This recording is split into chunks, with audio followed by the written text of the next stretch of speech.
This container city sprang up in the middle of Calais' jungle in January. Better than the flimsy tents they replaced, these metal boxes with their bunk beds are home for 1,400 migrants.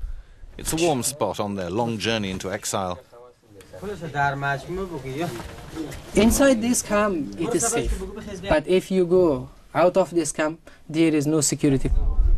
The camp has been ringed off with high-security ID entries.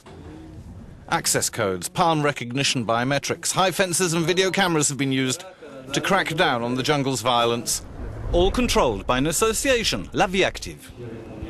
The state has given it responsibility to manage, and it has chosen safety first. Imagine it if there were no fences and there was no system to record people's handprints. There wouldn't be 12 people to a container, there'd be 40.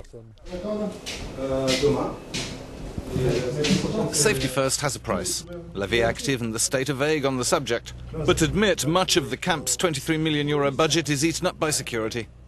This is a honeypot for Biro, the camp's security company, whose boss admits off camera to employing 15 extra workers on the contract. But that's not all. The neighbourhood needs more patrolling too, and car and lorry parks for British-bound goods need guards. The migrant crisis is certainly creating jobs in Calais, as the president of the nearest local shopkeepers association explains. Today,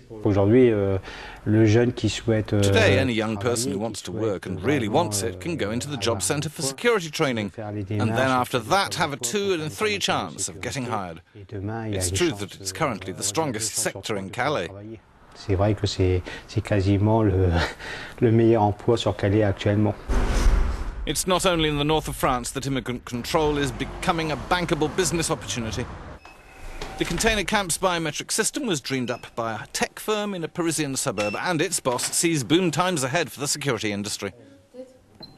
I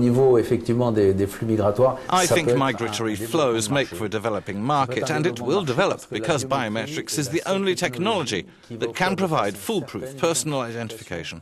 I don't know if growth is linked to this surge in migration or that it's associated with the terrorist acts in France.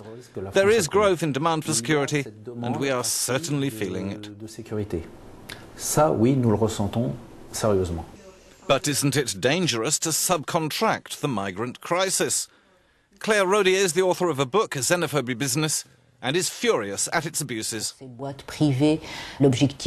Private companies do not prioritize the state's best practice targets. They're only interested in profits, and that will automatically impact on the material conditions their charges face, conditions that will degrade, and that we have clearly seen degrade in several countries already. Despite these risks, the EU is handing over more and more of its citizens' security to these companies. Out of the €13 billion invested in the last 15 years on the EU's border and internal security, more than 20% has gone to private firms. Of course, it's all been taxpayers' money.